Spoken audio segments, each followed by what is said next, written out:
Bonsoir, heureux de vous retrouver ce soir du 2 juin 2020, lendemain de la rentrée académique et rentrée évidemment scolaire. À la faveur de l'incendie, on va peut-être commencer par là, qui s'est produit le 28 mai 2020 à la prison centrale de Douala. La situation des maisons d'arrêt du Cameroun sera à nouveau abordée ce soir en cette période de Covid-19.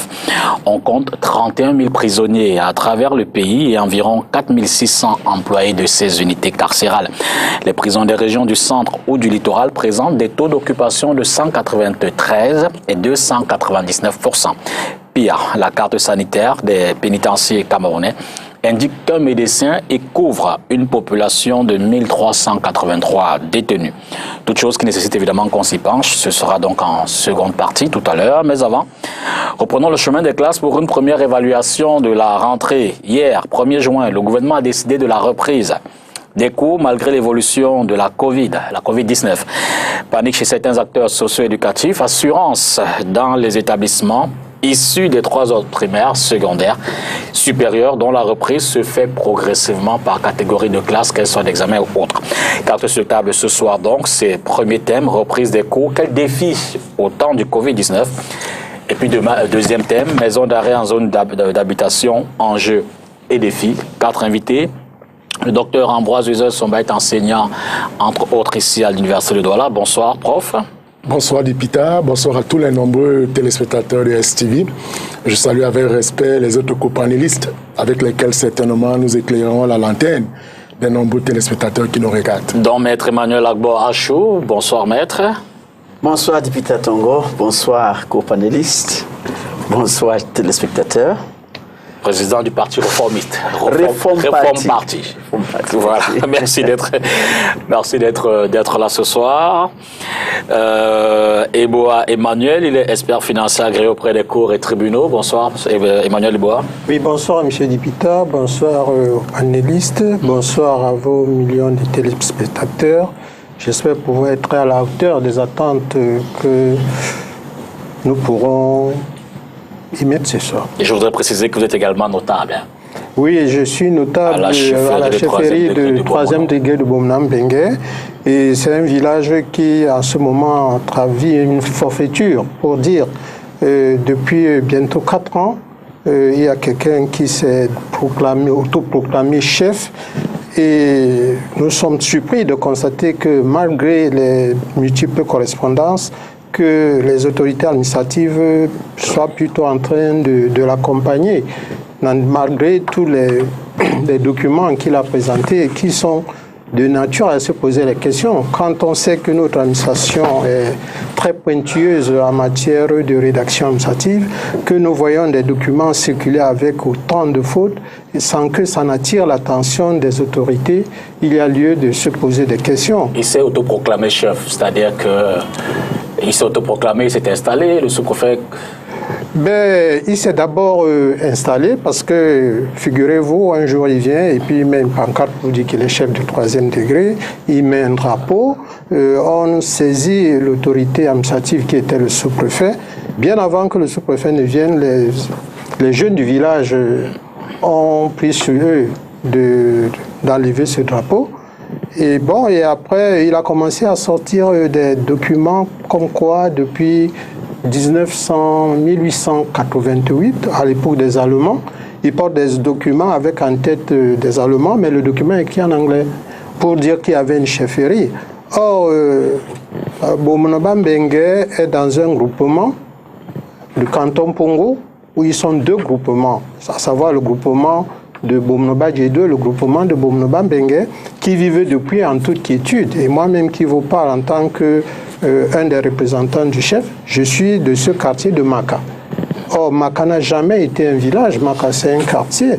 Et ce pseudo-chef est un petit frère que j'ai vu grandir, dont j'ai vu le père qui était un peu resté comme le sage chez nous et qui est décédé en 2008. Et depuis mon bas âge jusqu'à 2008, ce monsieur n'a jamais revendiqué la chefferie. Tout au contraire, chaque fois qu'il y avait des litiges, on se dirigeait directement auprès du chef qui était là et qui était installé à côté de sa maison. Qui était installé depuis 1935, je crois. Il est resté de 1935 à 1967. Et c'est après que le chef Mbongwa Koto a remplacé, après sa mort, et après le chef Mbongwa Koto, son fils, est venu. Donc pendant tout ce temps, personne n'est sorti pour dire que nous sommes chefs. Et on est surpris de constater qu'aujourd'hui, pas plus tard que le 20, que le sous-préfet sorte une note pour dire qu'il viendra l'installer. Donc le 20 mai. Le 20 avril. 20 avril. Oui, le 20 avril. N'eût été la fougue des jeunes du village qui ont dit que ça ne devait pas se passer. Aujourd'hui, il y a une menace d'implosion, il y a une menace de trouble à l'ordre public, il y a même une menace de guerre. Parce qu'on est un peu comme on est semblable nous aujourd'hui, où quelqu'un veut nous faire, veut nous déposséder de ce que nous avions, et même la vie paisible que nous avions n'existe plus, parce qu'il y a deux camps qui se sont constitués, ceux qui ont pu le suivre et les autres. Et du coup, il y a une sorte d'irrespect même vis-à-vis des chefs qui sont normalement installés. Et en sachant encore que, sur l'autre plan, que son installation n'obéit à aucune norme telle que nous avons connue. Il a d'abord sorti un document qui atteste que ses parents étaient chefs. Il a sorti un autre document pour dire que c'est André-Marie Mbida qui a désigné, alors que nous savons que les chefferies de 3e degré ont commencé à exister avec, je crois, le décret de 1977. Hein? Et après, il a apporté un document pour dire que le président de la République, par le biais du directeur du cabinet civil, a désigné chef de canton. Et après un arrêté du ministre, chargé de la décentralisation, à l'époque c'était Jules de Rendongo, qui lui aurait signé un arrêté pour dire que oui, on le reconnaît comme chef du canton de Maka dans le canton Bakoko. Or, le canton Bakoko est très loin du canton Pongo. Or, on ne peut pas être d'un autre canton et venir avoir son village dans un autre canton. Nous ne comprenons donc pas pourquoi est-ce que jusqu'à aujourd'hui les autorités, malgré les budgets correspondances que les chefferies ont essayé d'adresser, moi-même personnellement, j'ai saisi la gendarmerie à une époque pour leur donner copie de ces documents pour qu'ils essayent de voir, pour voir la véracité de l'authenticité de ces documents. Mais force est de constater que jusqu'à ce jour, le village... Donc la cérémonie a été ajournée. La cérémonie a été ajournée parce que, semble-t-il, le sous-préfet aurait envoyé des gens avant son installation pour voir quel était le climat et on lui a dit, si tu t'approches, il y aura mort d'homme. C'est quoi la suite? Ben, la suite aujourd'hui, nous disons qu'il ne saurait avoir de chefferie dans ce village-là, quitte à ce que les jeunes, encore que nous ne pouvons pas les contrôler, ces jeunes-là, qui sont un peu désœuvrés et qui vont voir que l'autorité du chef est mise en branle. Vous avez mené des actions auprès de l'administration pour cela? Oui, ben, il y a des actions qui sont menées depuis 2017. Il y a même des lettres que le sous-préfet ou le préfet ont écrites pour dire que cette chefferie n'existe pas. Quand vous voyez même la liste des LECAM des villages, il n'y a pas meilleur que LECAM pour dire qu'il y a un village qui existe ou un village qui n'existe pas. Et à notre connaissance, nous ne pensons pas que on avait levé la création des villages parce que pendant un certain moment, c'était mise en berne la création des villages. Donc même sur la liste des LECAM, Maka n'existe pas comme village. Maka, c'est un quartier dans Boumnoba-Mbengue. Donc, on a écrit, et puis bon, voilà. On attend. On attend. Elisan. Oui, monsieur le C'était tellement passionnant que je n'ai même pas le temps de vous présenter. Non, c'est normal. Quand un notable parle chez nous, on nous a appris à respecter les aînés. Donc, et puis j'ai beaucoup appris. Nous qui passons ces 7 jours pour aller du côté de... Voilà, à l'ouest. Oui. On va juste pour Boumnoba, Mbengue, Boumnoba, Djedou, Boumnoba, Gare, je crois. Donc là, je viens d'apprendre quelque chose. Et avec un grand prof en face qui appelle les 1977 et un avocat, je pense que ce sujet, il est très passionnant parce que ce qui se passe là-bas se passe aussi ailleurs. Et forcément, il y a des gens qui se retrouvent dans ce que le notable vient de dire là. La problématique de succession, chefferie traditionnelle, sous forme de questions domaniales, foncières. C'est ça l'enjeu aussi. Hein? Oui, il y a tout ça. Oui. Et puis au-delà de tout ça, il y a le problème de sécurité. Surtout qu'il y a un intérêt très grand aujourd'hui, depuis le décret de 2013, une allocation indemnitaire est pourvu à l'endroit des chefs traditionnels. Les chefs de 3e degré ont 50 000, 2e degré 150 et le 1er degré 200 000 francs. Donc vous pouvez imaginer l'enjeu aujourd'hui autour de la désignation, des procédures de désignation des chefs traditionnels. C'est un problème intéressant. Les terrains qu'on vend aussi partout. Mais c'est surtout la gestion des domaines. Tout ça, Oui, il y a tout ça dedans. Bon, encore qu'il y a peut-être ça, parce qu'avec la proximité de Bomnoba Mbengue, de Bomnoba Mbengue, de Douala, fait qu'aujourd'hui Bomnoba Mbengue est très prisé. Donc nous ne pourrons pas dire qu'il n'y a pas certainement cet intérêt, mais en termes de problème de Magno, nous savons que Bomnoba Mbengue n'a pas de propriété, puisque la Sokapam avait bénéficié de toutes les terres de cette contrée-là depuis 1967. Peut-être que ils ont des visions que nous ne connaissons pas, mais ce qui gêne, c'est que quand vous avez un chef et que vous voyez quelqu'un venir manquer du respect à ce chef, drainer des gens qui peuvent venir le traiter n'importe comment, ça ne va certainement pas s'arrêter là. Ça va être comme une rengaine qui va entrer dans tous les cantons Pongo où chacun peut venir dire que c'est moi le chef ou apporter n'importe quel papier. Ça, c'est de l'imposture. Et ça ressemble exactement à ce que nous vivons dans le Nord-Ouest. Quand nous disons que le Nord-Ouest et le Sud-Ouest font partie intégrante du Cameroun, nous ne pourrons pas dire que Maka, qui est à Maka, ne dépend plus de Maka, mais va dépendre de Bakoko. C'est un peu ça. Transition et on commence le premier thème. Dans tous les cas, on aura certainement l'occasion de reparler de cette histoire assez intéressante. On aura certainement l'occasion d'y revenir. Transition.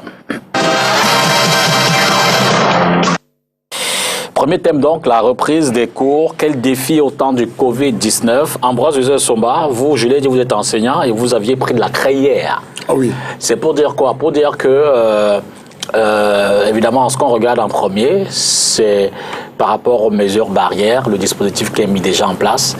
Mais au-delà de tout ça, on sait que c'est quand même dans un environnement assez lourd, chargé, je l'ai dit, à l'entame de l'émission, de crainte chez certains, assurance chez d'autres, et puis peut-être sérénité chez les, j'ai failli dire, les plus naïfs de l'histoire, qui sont les étudiants, les élèves et autres, qui, eux, attendent même grandement le retour à l'école. Vous, quelle était l'ambiance de reprise hier? C'était un véritable défi qu'il fallait relever absolument pour rejoindre le thème de ce soir. Je dois vous avouer qu'au départ, j'avais eu l'impression que mon doyen m'avait jeté au chaudron. Mais au regard des mesures qui ont été prises d'abord par M. le recteur, c'est-à-dire que le recteur s'est organisé déjà dès le dimanche, c'est-à-dire samedi et dimanche, à procéder à la désinfection de tous les espaces où devaient se tenir les enseignements, c'est-à-dire de tous les amphis possibles où les enseignements étaient prévus.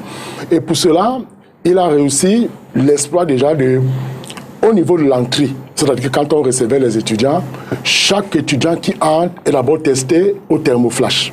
Première mesure. Et quand vous y entrez, vous lavez les mains. Il y a des seaux partout qui jonchent le campus, où tous les étudiants lavent les mains. Et dès que vous avez lavé les mains, première chose à vous remettre, on vous remettait un masque. Donc voilà le mien, qu'on a remis autant aux étudiants qu'aux enseignants. Donc, le premier défi à relever était déjà de rappeler aux étudiants la nécessité de se mettre dans des conditions, des mesures et des gestes barrières. C'est-à-dire que, le recteur a réussi l'exploit en faisant par exemple que, au niveau 3, nous avons 3500 étudiants. Au niveau 1, autant pour moi. Le niveau 1 est constitué de 3500 étudiants. Mais qu'est-ce qu'on a réussi à faire pour respecter la prescription de la distanciation? Lorsque quelqu'un porte le masque, il ne peut plus infecter. Bon, le virus ne peut pas passer. Mais si vous portez déjà le masque, à quoi alors c'est encore la distanciation sociale? C'est une contradiction. Si vous avez le masque, ça veut dire que même si vous êtes infecté, ça ne peut pas sortir. Si quelqu'un est infecté, vous ne pouvez pas en prendre. Donc ça sert encore à quoi d'imposer la distanciation sociale après le port de masque qui est obligatoire? Peut-être double sécurité. Double sécurité, ah. Et puis, il y a aussi que on ne doit pas perdre de vue que ces masques sont dangereux. Parce que lorsque vous portez ça, vous respirez le gaz carbonique que vous rejetez. Ce n'est pas bon pour la santé. Donc, il faut qu'on dise, par exemple, vous portez pendant 1 heure, vous sortez, vous aérez, après vous revenez. Parce que porter ça pendant 4 heures, vraiment, vous mettez les enfants en danger. Hein. On a eu à Bonabéry une femme, un enfant qui est mort au-delà de sa mère, et tout fait par cette histoire. Ah bon? Oui, au marché de Bonabéry, on a eu ça. Donc, il faut qu'on fasse attention. On ne devrait pas suivre ces trucs à l'aveuglement. Il faut qu'on réfléchisse aussi, qu'on sache comment faire avec, hein, qu'on ne suive pas ça. Vous avez vu, en Tanzanie, le président de la République a pris la peine de faire sa part de contrôle. Il dit que non. Comment tout le monde peut être testé positif? Apportez-moi la chèvre. Apportez la papaye. Et la papaye et la chèvre étaient aussi positives au Covid. Et il a dit non, mais ça c'est des bêtises.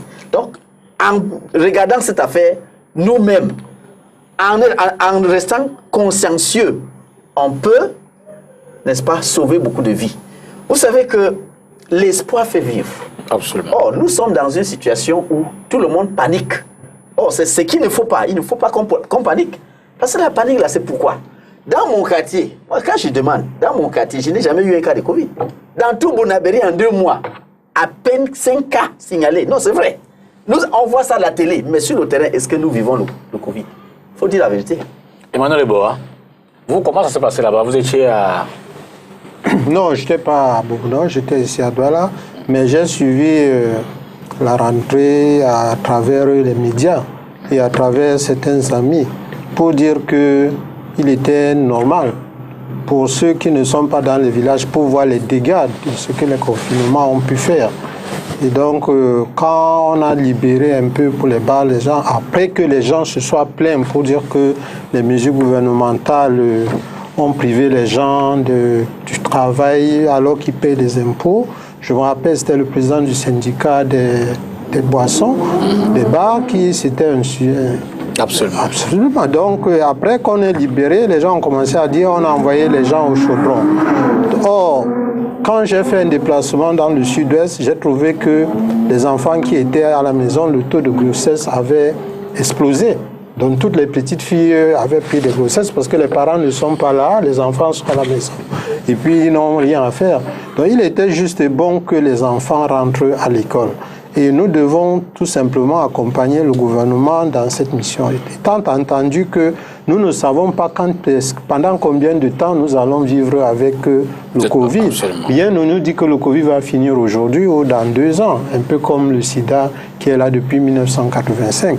Est-ce que le gouvernement va croiser les bras pour attendre que Dieu descende du ciel pour mettre fin au Covid? Non. Il faut plutôt conscientiser les gens, les faire prendre connaissance du risque qu'il y a et amener les gens à avoir une hygiène de vie et une discipline même qui fait en sorte que, indépendamment des mesures barrières éditées par l'OMS, qu'on tienne compte des réalités locales qui nous amènent à voir comment est-ce que nous comporter face au Covid. Élie, je rappelle que vous êtes élu à Nouvelle, Douala 2e, qui compte parmi les fiefs, j'ai failli dire l'épicentre de la pandémie à Douala, et partant même, puisque Douala compte parmi les villes les plus touchées dans le Cameroun. Comment vous vivez ça là-bas, à Douala 2e? Bon, vous savez d'abord, comme vous avez dit, Douala 2e est justement ce quartier-là, populaire et populeux au même moment. La deuxième chose, c'est un quartier de proximité énorme. Troisième chose, un quartier de désordonné. C'est-à-dire, un peu comme le disait Maître là, tout à l'heure, pour ne pas dire comme il disait, c'est-à-dire les gens parfois ont tendance à faire croire qu'il n'y a pas, que ça n'existe pas. Non.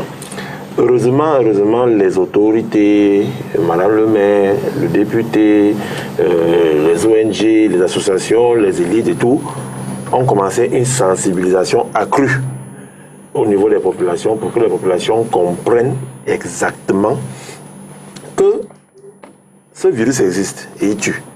Et il faut dire ici que nous avons beaucoup de cas de morts à Douala 2e. Et au jour en jour, nous découvrons ça. Mais ce qui est bien, c'est que les populations ont pris la mesure. Les populations ont pris la mesure. À peine vous voyez quelqu'un en route sans masque, il y a toujours des réticents et tout. Mais les gens ont des masques, les gens ont leur gel, les gens essaient de respecter tant bien que mal la distanciation sociale. Mais ce n'est pas évident dans un quartier où les gens sont appelés à sortir tous les matins pour avoir quoi manger. Encore que c'est le centre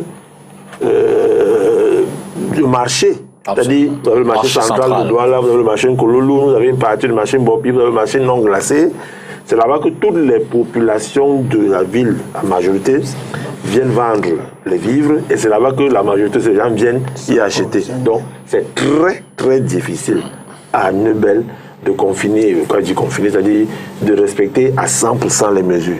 On essaie tant bien que mal de faire ce qu'il y a à faire pour essayer de doter les populations de tous les kits sanitaires.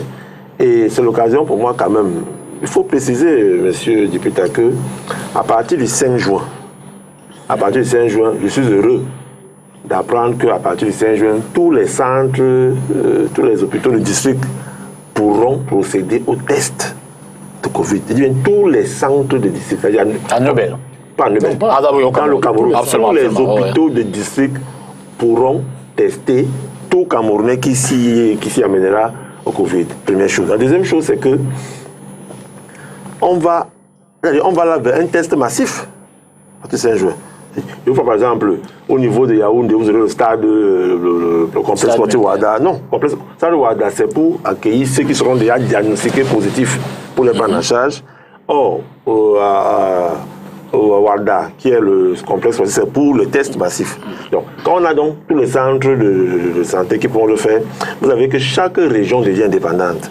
On n'a plus à attendre Yaoundé, Kivura, non, chaque région devient indépendante. Vous avez, par exemple, le fait que les cliniques, l'une des résolutions proposées par l'Ordre national des médecins du Cameroun, qu'il faut aussi qu'on ouvre ça aux cliniques, est en train de trouver un écho favorable au niveau du Premier ministre. Il y a 5 cliniques à Douala qui auront l'aval de pouvoir traiter Covid-19 gratuitement. Et il y aura aussi maintenant 2 à Yaoundé. Donc, ce genre de mesures vont renforcer et les mesures prises au niveau des institutions universitaires avec les recteurs, des chefs d'établissement, à ce que les populations, nos élèves, nos enfants et tout, continuent à lutter contre ça. Il ne faudrait pas qu'on oublie que nous sommes d'abord des parents. Nous sommes d'abord des mais parents. justement, mais n'empêche, justement, l'un des effets, peut-être contre-effets, de la levée de certaines mesures ou alors de l'allègement de certaines mesures a été de donner l'impression aux parents, aux acteurs socio-éducatifs, et bien à toute la société d'ailleurs, à l'ensemble de la société, que c'est comme si le Covid disparaissait. Et pourtant, lorsqu'on regarde les statistiques, aujourd'hui on a plus de 6300 cas au Cameroun. On s'aperçoit bien que la pandémie est en phase croissant dans notre pays. D'aucuns disent d'ailleurs qu'on n'est même pas encore au niveau le plus au pic comme il se dit. Est-ce que entre les mesures qui sont prises, le discours, le message qui passe, il n'y a pas une forme de dissonance ou alors de deux temps? Ambroise Joseph Somba?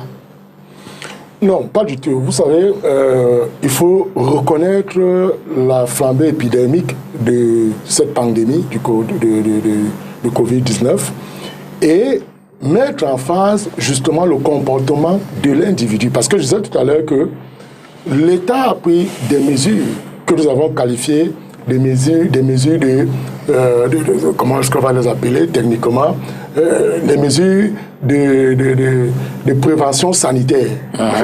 Et ces mesures de prévention sanitaire, on les appelle les mesures de police sanitaire, voilà, l'expression me revient. Ces mesures de police sanitaire permettent donc en réalité, quand on a vu le comportement de l'État, c'est pour dire aux uns, aux autres, surtout aux populations, que l'État ne peut tout faire. Ne pouvant donc tout faire, l'État vous restitue une marge de responsabilité individuelle pour que chacun même prenne en compte la pleine mesure de l'évolution et surtout le caractère mortel et mortifère de cette pandémie. C'est la raison pour laquelle, si vous regardez bien toutes ces mesures qui sont prises par l'État, en fait, il y a un assouplissement, mais un renforcement de la discipline individuelle pour dire aux uns aux autres que, écoutez, quand vous mourrez, l'État va continuer de fonctionner. Donc la première conscientisation, la première mesure qui vise justement à combattre et à endiguer le phénomène, c'est que personnellement d'abord, il faudrait être responsable. Et vous constatez aujourd'hui qu'il y a ce qu'on appellerait la certitude du mort kilométrique. C'est-à-dire on a l'impression que comme les gens meurent ailleurs et que personne n'est jamais tombé à côté de vous, sous vos pieds ou de votre famille, vous n'avez pas l'impression que la Covid-19 fait ses effets. Donc, il faudrait d'abord attendre cela, mais le souci que nous devons tenir, ou du moins l'information que nous devons tenir, c'est celle qui consiste à conscientiser davantage. Vous vous rappelez, moi j'ai aimé le discours du président de la République le 19 mai, où il a dit aux autres que mais le port du masque doit être obligatoire. Même si Maître H peut retrouver aujourd'hui des insuffisances, ce n'est qu'une évidence, parce qu'en fait, toutes les mesures qui sont prises ne peuvent pas être garantissantes 100%. C'est-à-dire qu'en fait, on va toujours trouver qu'il faut remettre en cause telle chose ou telle autre chose. Il venait de prendre un exemple tout à l'heure. Lorsque vous toussez, c'est au creux du coude. Mais lorsque vous voulez saluer, on vous a dit que ce n'est plus le contact par les mains, mais par le coude. Donc, ces choses-là peuvent être réactualisées, peuvent être réorientées pour que les uns et les autres prennent la pleine mesure. Je vais vous dire, moi je suis conscient et je suis tout à fait intéressé parce que quand je lance le cours hier à 7h30, il y a à peine 60 étudiants en salle. Mais avant 8 heures, en fait, les 875 étudiants attendus ont fait irruption dans la salle. Ça veut donc dire quoi? Ça veut donc dire qu'au départ, il y avait certainement une peur bleue qui animait les étudiants, mais quand ils appelaient au téléphone, les camarades leur disaient « Écoutez, nous sommes en salle » et l'enseignant a déjà lancé le cours. À ce moment-là, vous avez vu une ruée vers les amphis. Donc, c'est pour dire que les autorités en charge de nos institutions universitaires ont pris toutes les mesures possibles, justement, pour essayer de diminuer le risque de contamination. Sur l'appréhension des acteurs sociaux, éducatifs et autres. Vous voyez, lorsque vous regardez à travers le monde, les États-Unis connaissent une crise économique sans pareil. Les sociétés se ferment, à part la crise de sécurité qu'ils connaissent maintenant. Mais il y a beaucoup de licenciements, il y a beaucoup de problèmes. Alors, moi, je dois vraiment louer les efforts du gouvernement parce que nous ne connaissons pas encore ça ici. Parce que les mesures qu'ils ont prises pour doser, pour y aller à petite dose, vraiment, ça a été salutaire parce que moi, par exemple, je n'ai licencié personne. L'activité est en baisse, oui, mais on n'a pas licencié. Quand vous regardez dans la ville, beaucoup de sociétés n'ont pas licencié. Ce n'est pas le cas ailleurs. Donc, je pense qu'on ne peut pas faire des œufs des omelettes sans casser des œufs. Nous devons perdre quelque chose. Donc, même s'il y a des appréhensions, je pense que c'est nécessaire pour que le pays continue à vivre, surtout comme disait le professeur Issouma. On ne sait pas pour combien de temps cette histoire sera durer. On ne sait pas. Ça va peut-être rester 5-10 ans. Donc, en 5-10 ans, on va rester là à ne rien faire. Non. Moi, j'aurais préféré. On nous dit, voilà les mesures de prévention, les mesures barrières. Mais qu'est-ce qu'il faut faire donc si vous êtes atteint?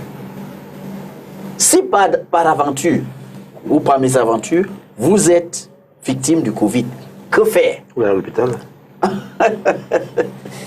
Vous avez vu, M. Zang, on a eu des cas. Les familles sont pleines. Ils sont allés à l'hôpital, personne ne s'en occupait. Vous avez vu? Ah non, non, non, non. J'ai discuté sur une chaîne de télévision. On m'a apporté la preuve. Et vraiment, je ne veux pas aller de ce côté-là. Il y a des choses que vous pouvez faire chez vous en attendant même que le secours arrive. Par exemple, divulguez ces informations. Gardez votre corps chaud. Gardez le corps chaud. Buvez de l'eau constamment. Donc, voilà, il faut dire ces choses pour que quelqu'un ne reste pas là parce qu'il n'y a aucun personnel médical qui lui vient en aide. Il reste là, la mort vient de prendre. Il y a des choses qu'on peut les dire, de faire en attendant le secours. Et j'ai entendu le docteur dire que ce n'est pas tout le monde qui prend le remède, qui guérit du Covid. Il y en a qui guérissent sans remède. Donc ce n'est pas le remède en fait qui soigne. C'est que si vous êtes... Moi, je pose un peu de... Je me pose un peu la question de savoir si ceux qui ont demandé qu'on ferme les églises avaient raison, églises et les mosquées. Parce que c'est comme si le destin a un rôle à jouer. Si Dieu n'a pas dit que vous allez mourir par le Covid.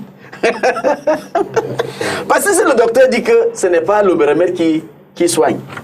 Mais c'est quoi un remède? Vous avez vu la situation avec hydrochloroquine. Oui.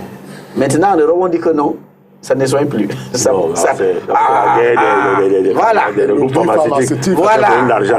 voilà le but pharmaceutique. Non, Voilà. c'est un problème d'argent. Mais c'est toujours eux qui ont dit que voilà le remède, voilà le protocole.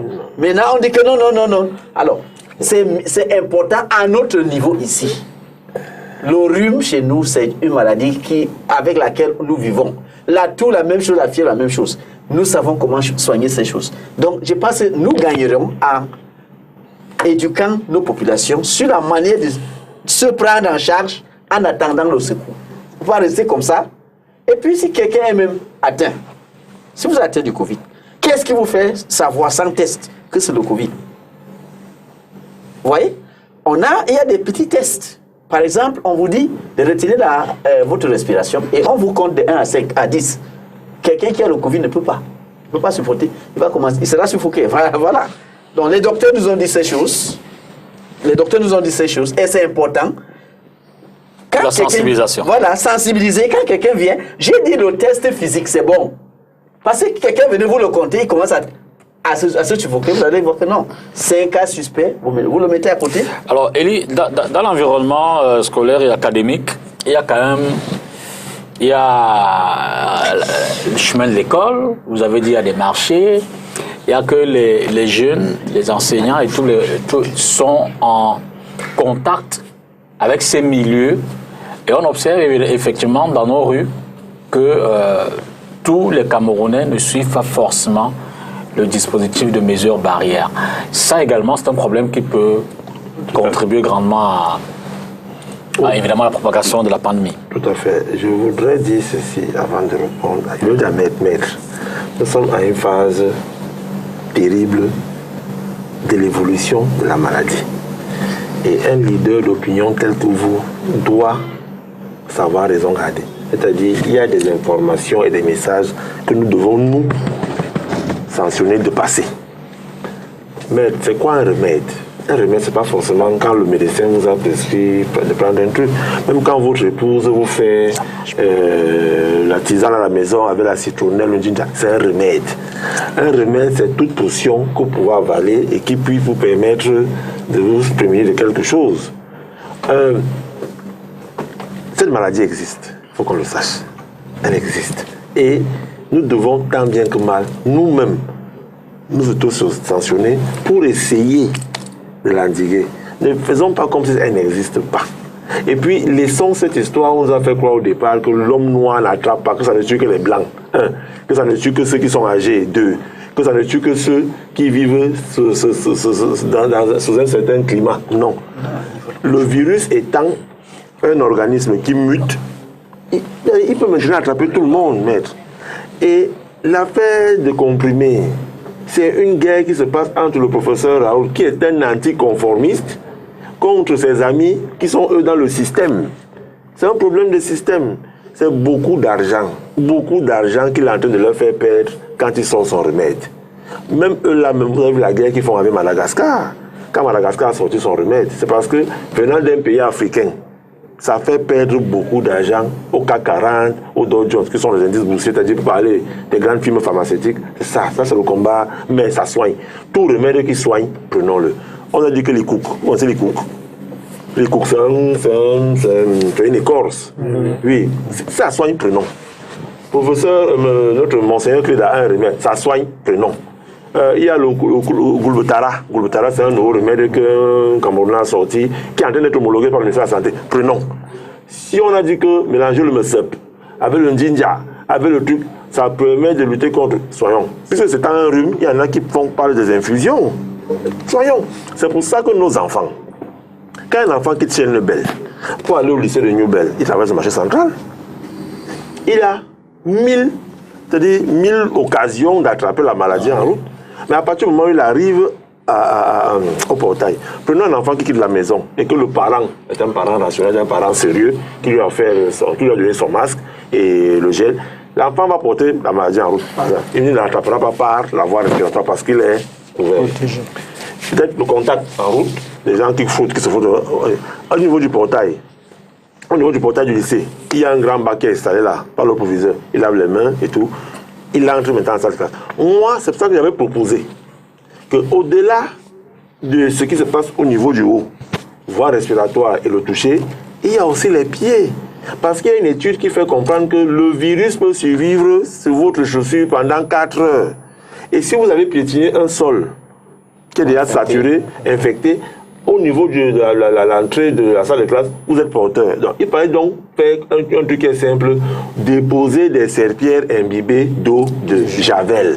Une serpillière coûte 250 francs, de l'eau javelisée, on prend la serpillière, on dépose devant la porte. Quand l'enfant arrive, bon, c'est la même journée à la maison. Et on se réflexe là, c'est-à-dire, quand on va sortir chez nous tous, arrivant chez nous, laissons nos chaussures dehors. Parce que le fait de les laisser dehors, l'air peut tuer ça en 3-4 heures. Mais puisque nous voulons entrer, nettoyons. Donc, il y a autant de choses. C'est pour ça que je dis, je vais un peu rejoindre ceux qui pensent qu'il y a un Dieu qui protège les Africains, parce que, quelque part, on ne comprend pas comment est-ce qu'un enfant quitte Ngangé, prend une moto où il est surchargé, traverse le marché central, machin Koulouloun, arrive au CS de c'est pas moi, c'est pas mon nom, c'est l'exemple que je prends, hein, et puis revient à la maison, il n'a pas ça et tout. Est-ce que c'est la nourriture qu'on mange? Est-ce que c'est le climat? Est-ce que autant, à partir du moment où l'enfant n'a pas ça, continuons à être. Alors, mais jusque-là, ne baissons pas la garde. Continuons à être. En général, les enfants sont plutôt des porteurs asymptomatiques. Bon, comme Jésus avait dit dans il y a un truc qui dit laissez venir à moi les enfants, c'est eux qui portent la parole de Dieu. Peut-être c'est Jésus qui avait eux. Parce que moi, je ne comprends pas cette histoire. N'empêche, Emmanuel voit que des parents, quand même, sont restés énormément sceptiques. Nous en avons rencontré qui, eux, disent que vraiment, pour ces premiers jours de classe, ils observent, ils regardent, ils ne sont pas prêts à laisser leurs enfants là à l'école. Est-ce qu'il ne faut pas un discours pour ceux-là aussi, ou alors plus d'éléments pour pouvoir les convaincre? Non, moi je pense plutôt qu'il y a des gens qui sont défaitistes par nature, hein, qui pensent qu'à un certain moment, c'est l'État qui doit tout faire. C'est-à-dire qu'on est rendu à une situation où il faut balayer la cour, c'est l'État. Il faut défricher les herbes devant la maison, c'est le président Paul Biya qui n'a pas fait le nécessaire. Alors qu'à notre jeunesse, avant d'entrer à la salle de classe, on devait s'arranger que tous les papiers étaient ramassés dans les cours. Ce n'est pas l'État qui venait faire ce travail-là. Les parents qui ont cette réticence-là, je pense que c'est le refus d'assumer ses responsabilités soi-même. Parce que ça peut ne pas être le Covid et que c'est le choléra. Par exemple, avec la saison de pluie qui commence maintenant, d'ailleurs on a entendu dernièrement qu'il y a eu des petits niches de choléra. Qu'est-ce que les parents vont faire? Parce qu'il y a le choléra, les enfants n'iront pas à l'école. Moi, je crois que ce débat-là, ça existe depuis où on a constaté que les parents fuient leurs responsabilités face à l'éducation ou à l'encadrement des enfants. Donc, être réticent, c'est refuser d'assumer sa responsabilité de parent vis-à-vis des enfants. C'est ça mon point de vue. Partagez le même point de vue. Je pense que oui, il a raison. Mais les parents qui refusent de laisser les enfants aller à l'école, est-ce qu'ils refusent que ces enfants quittent la maison pour aller jouer avec les autres enfants au quartier? C'est insensé. Puisque les enfants sortent, ils jouent au quartier, ils sont dans la rue, se promènent, ils vont marcher, ils vont partout. Ils vont même vendre. Ils jouent même au football. Mais alors, s'ils peuvent laisser les enfants aller jouer, aller s'amuser, pourquoi les empêcher d'aller à l'école? Avant la fermeture des écoles, est-ce que ces écoles étaient infectées? Moi, je n'avais pas voulu ouvrir cette polémique-là parce qu'on désinfecte les salles. Mais vous désinfectez ce qui est infecté. Les classes n'étaient pas infectes lorsqu'on arrêtait l'école. Donc, c'était une mesure supplémentaire que le gouvernement a prise pour mettre les gens à l'aise. Pour rassurer la population que, bon, là, lorsqu'on va les accueillir ici, là, les enfants seront en sécurité. Il n'y aura pas de contamination. Mais dire qu'un parent va refuser que son enfant aille à l'école, c'est bête. Parce qu'il va refuser que son enfant aille à l'école, mais il ne va pas refuser à l'enfant de quitter la maison pour aller chez le voisin, pour aller au marché, pour aller jouer au foot, pour s'amuser avec ses collègues. Donc, ça ne sert à rien. En bonne raison. Voilà, il faut laisser les enfants aller à l'école. Hein? Comme moi je disais, on peut trouver que je suis un peu, pessimiste, mais je suis un peu trop optimiste. Mais je pense que je ne suis pas d'accord avec vos chiffres que vous donnez. Vous dites que c'est en train de monter. Vous dites 6 000, mais dans les 6 000, on dit qu'il y a 3 000 combien de guéris. Alors, si quelqu'un est guéri, il est encore malade. C'est quoi ça? Oui, mais là, on a été contaminé d'abord. Non, mais laissez-nous ça. Donnez-nous le nombre de malades. Ça suffit. Les morts, vous comptez les morts, vous comptez les malades et les guéris dans le nombre de Covid. C'est quoi ça?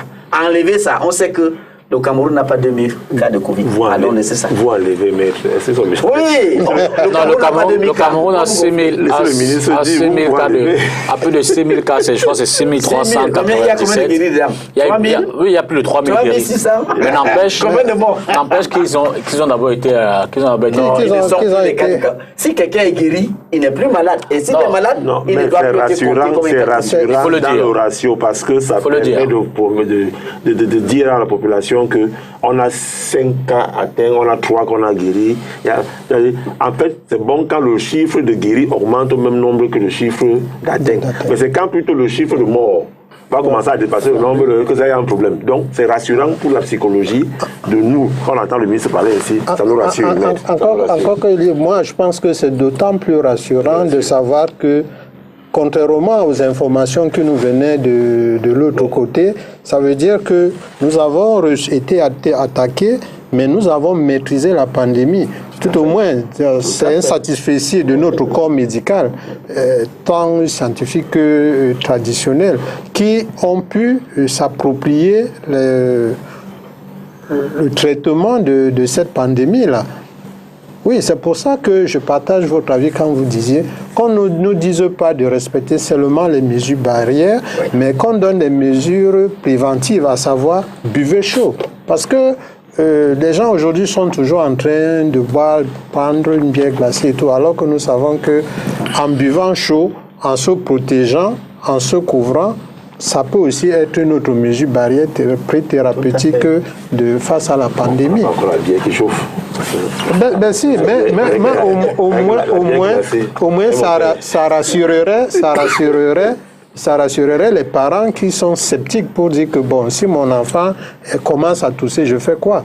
On va lui donner du citron et du miel, les mesures grand-mère. Il commence d'abord à prendre des... Alors, ça, c'était la première vague. Hein. Je veux dire, pour la rentrée. Le 4, il y a d'autres enfants qui vont s'ajouter à cet effectif. Donc, c'est voir comment les choses vont progressivement. On peut rester sur le même ton, dire que je m'adresse surtout à vous parce que vous êtes évidemment dans le campus universitaire. Là, je crois que c'était les licences 3 qui ont commencé, les masters, les doctorats à votre niveau. Non, à notre niveau, ce sont les niveaux 1. Ah, d'accord. C'est-à-dire que les niveaux 1 et bon, les niveaux 2, ou du moins 3, 4 qui sont un peu moins en termes d'effectifs, eux, ils ont commencé aussi. C'est-à-dire qu'en fait, on a réservé les grands amphis pour les possibilités de contenir le plus grand nombre d'étudiants, mais dans le respect, comme je l'ai indiqué tout à l'heure, des mesures de distanciation. Parce que je dois vous avouer que le caractère mortel de la COVID-19 a eu un impact considérable, non seulement sur les droits économiques, sociaux, culturels, mais même sur l'exercice des libertés publiques, parce qu'on se rend compte que même la mise en œuvre des libertés individuelles est mise à rude épreuve. N'en parlons plus des libertés collectives. Et c'est donc pour dire quoi? Pour rejoindre le thème qui fait l'objet de cette discussion, le défi en temps de Covid, c'est-à-dire qu'en réalité, lorsque on a maîtrisé le mal, on peut donc trouver des voies et moyens pour contenir, parce que c'est un obstacle, c'est un sérieux obstacle. Comme le disait tout à l'heure le notable, est-ce qu'on devait attendre la fin du Covid, annoncer de manière solennelle que la Covid est terminée, pour que les uns et les autres se disent, on peut penser à relancer l'école. Il a pris un exemple tout à l'heure en indiquant que les enfants en restant à la maison, on a eu les jeunes filles qui ont contracté rapidement les grossesses, donc le seul fait de les amener, de leur demander d'aller à l'école, c'est déjà un moyen palliatif, surtout qu'on a l'habitude de dire qu'une porte de l'école qui se ferme, c'est une porte de prison qui s'ouvre. Ça veut donc dire en réalité que le fait pour l'État, pour le gouvernement camerounais, d'avoir pris la nécessité de faire rentrer les enfants à l'école, moi je pense que c'est une mesure bienvenue et vous allez voir, nous sommes au 2e jour, demain ce sera le 3e. Je pense qu'à partir de demain déjà, on pourra, si possible, faire déjà un diagnostic. Parce que si dès le premier jour, il y avait des couacs, ça pouvait déjà se solenniser. Et je pense que, rendu au deuxième jour, demain c'est le troisième jour, ça permettra encore aux autres de prendre du recul et de faire un diagnostic, certainement pour l'avancée de cette pandémie par rapport au cadre institutionnel et légal. Partager la même sérénité. Tout à fait, tout à fait. Non, vous savez, quelqu'un avait dit que l'homme se découvre face à l'obstacle ou à l'inconnu. C'est clair qu'on vient de voir, c'est une nouvelle maladie qui arrive. Au départ, il y avait des couacs, il y avait ceci. On se rappelle, quand on recevait nos frères et nos sœurs qui venaient de l'autre côté, comment on les recevait les premiers jours, c'était difficile, c'était très difficile de le voir en live dans les réseaux sociaux où on a mis quelqu'un dans une chambre d'hôtel où il n'y a pas de latrine, il ne mange pas, quelqu'un dit que depuis le matin il n'a pas pu manger. Comment voulez-vous que quelqu'un prenne les remèdes alors qu'il n'a pas mangé? Mais aujourd'hui, il n'y a plus de pleurs parce que l'État, le gouvernement et nous tous, nous avons pris la pleine mesure de la chose. Il m'était difficile de croire qu'il peut me parler avec un masque. C'est-à-dire, moi, je pouvais manger. Quand je voyais ça avant, je disais que c'est quoi ça? Donc aujourd'hui, chacun de nous, quand je vois mon fils à la maison, toutes les 30 secondes, peut-être pour lui c'est un jeu, mais toutes les 40, 30 minutes, il est en train de prendre le gel. Il met ses mains, il fait comme ça là. Pour lui c'est un jeu, mais ça rentre dans les réflexes qui font en sorte que... et puis, je dis, j'avais de l'appréhension, surtout pour vous les enseignants. Et quand j'ai vu l'enseignant que vous êtes prendre la parole et dire voilà ce qui a été fait au départ, et dans votre accompagnement, vous en tant qu'enseignant et parent, je me dis bon, ma petite soeur, mon petit frère, mon fils qui va à l'école, j'estime que tout a été mis en place là-bas. Et moi aussi, n'oublions pas de faire mon rôle de parent. Hein. Ne mettons pas tout entre les mains de ces gens. Je voudrais rassurer Maître Achou pour lui dire, moi la première remarque que j'ai faite, monsieur le notable, c'est que tous les étudiants, avant même la distribution des masques, chacun avait déjà son masque. Voilà. Ça veut donc dire qu'à la base, il y a ils sont partis de la maison conscients. Oui, il y a une consolidation qui a été... Vous savez, Maître est d'abord avocat, et puis il est patron politique, c'est comme on le comprend. Oui. Disons-nous la vérité. Oui. Chez eux, l'université a de l'argent. Moi, j'ai fait le tour des écoles primaires. On a annoncé que l'UNICEF devait apporter de l'aide. Je vais donner le nom de l'école primaire publique de Ndobo. J'y suis allé, on a apporté un seau de masques. Mais c'est une aide. Ah. Il y a une APE là-bas. Ok. Non, ça va. Il faudrait qu'on soit clair. De masques pour toute l'école. Même pas de gel. Non, laissez ça. Non, on ne peut pas laisser. C'est pas une minute. Oui, allez-y. Je vous prends l'exemple de l'école publique commune TAC 1 ou 2. À l'école publique commune TAC 2, groupe 2, il y a 23 enfants qui vont faire le CM2. Fois 2, parce qu'il y a 2 salles de classe. Ça fait 56 enfants par là. Ces enfants ont des parents. L'école publique commune TAC est dans un quartier où il y a un chef de quartier. Bon, il n'est pas usurpateur, celui-là. Il y a un chef de quartier là-bas, lui il est reconnu. Dans cette école-là, vous avez des élites. Vous avez le maire de la deuxième qui est fan pour Denise. Vous avez l'honorable Pongo qui est là. Vous avez, même moi-même, qui suis grand conseiller dans la ville et qui suis conseiller municipal. Il est inadmissible qu'à la rentrée, à la reprise des cours comme ça, que l'école n'attende que le don de l'UNESCO, l'UNICEF ou le PNUD. Ça veut dire que même l'école là, même le chef, le directeur ou la directrice de l'école n'a pas pris la pleine mesure de se mettre eux-mêmes en phase. Et vous, si vous habitez le quartier de Ndobo et que l'école de Ndobo n'a pas le minimum, c'est vous le problème, Maître Achou. Moi, j'aurais honte d'apprendre qu'à une école publique, à Douala 2e, que cette école ait attendu le seau et le savon de l'UNICEF, qui n'est qu'une aide ponctuelle, alors que cette école a l'APE, que les parents payent en début d'année. Cette école a les élites. Cette école est entourée d'avoir d'un snack. Oui, on est en guerre contre une maladie. Il faut que tout le monde s'y mette. Quand je vois les entreprises citoyennes, appelons les ne pas faire de publicité ici, circuler toute la ville pour distribuer de l'eau avec un camion citerne. Quand je vois il y a une entreprise qui fait le savon, qui donne des bidons et des savons partout, c'est ça qu'on demande. C'est-à-dire que ce directeur-là ou cette directrice qui nous écoute ce soir aille voir le maire de la 4e qui s'appelle Dr Mobi. Il est là pour ça et il va lui donner ce qu'il faut. C'est comme ça qu'on travaille. Et vous, en tant que... Dans 2025, vous serez candidat, hein? Non, je sais que Vous serez candidat en 2027. Je sais ce que je Donc c'est dois l'occasion pour faire. vous Je suis à l'aise de seulement parce que moi, C'est tout le monde n'est pas à l'aise comme l'université. N'attendez pas que maître.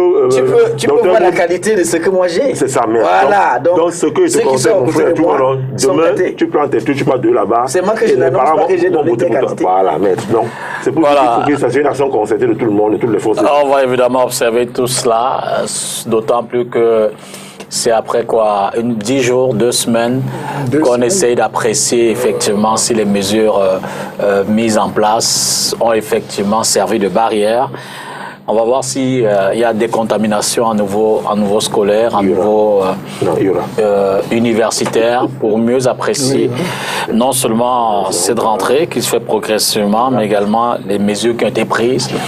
On sait que ça, c'est juste pour tout au moins le primaire, finir l'année et organiser les examens, sachant que la rentrée 2020, elle, se fera le 5 octobre. D'ici là, progressivement, on verra ce qui va se faire. Transition, puis deuxième thème.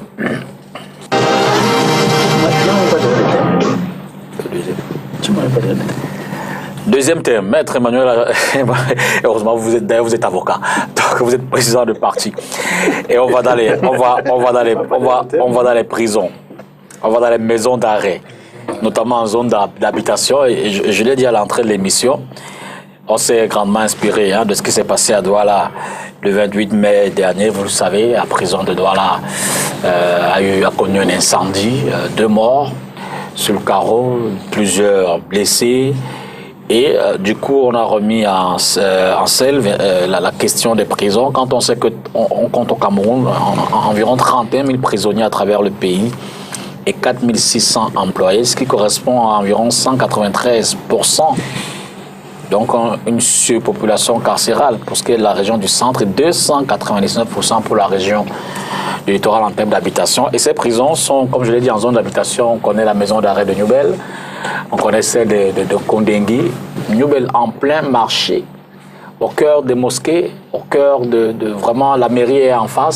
C'est pratiquement le centre d'ailleurs. Une problématique qu'on va soulever ce soir. Vous, comment vous la vivez là-bas, Élisant, cette prison déjà? Et quand on a regardé les images d'ailleurs de ces incendies, les prisonniers qui sont montés sur les voilà. Permettez-moi, votre émission est tellement suivie que je viens d'avoir le maire de la 4 qui a envoyé un message pour dire qu'il a suivi. Son appel. Il a suivi. Voilà. Non, il a suivi et qu'il a fait un geste en fonction de cette école et que peut-être c'est insuffisant, il va appuyer. Voilà. Il n'avait donné qu'un seul saut. Voilà. Non, c'est pas lui qui a donné le saut. Ce n'est pas docteur Mobi qui a donné le saut. C'est le PNUD, c'est l'UNICEF. C'est celui qui a donné le saut. Lui, il a fait son geste à travers tous les établissements scolaires de la France de la 4. Il faut le magnifier. Et lui, avec le député Fanga et tout. Bon, maintenant, Newbel. Je suis né à Newbel. J'y ai grandi, j'y suis. Vous savez, c'est vrai qu'à l'époque, quand on construisait, c'était pas d'abord fait. C'était d'abord une prison, au départ.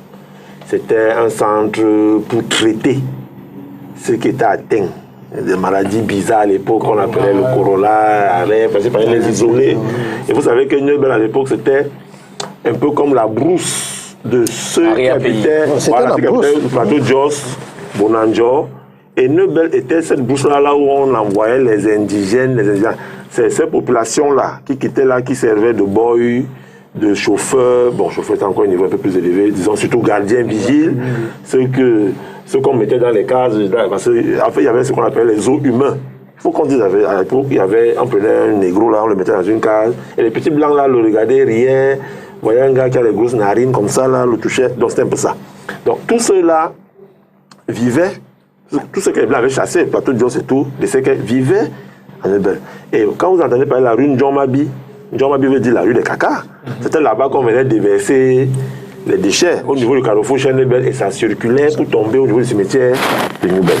Donc Newbel était donc ça. C'est pour ça, à cette époque-là, cette maison a été construite pour ceux qui étaient malades.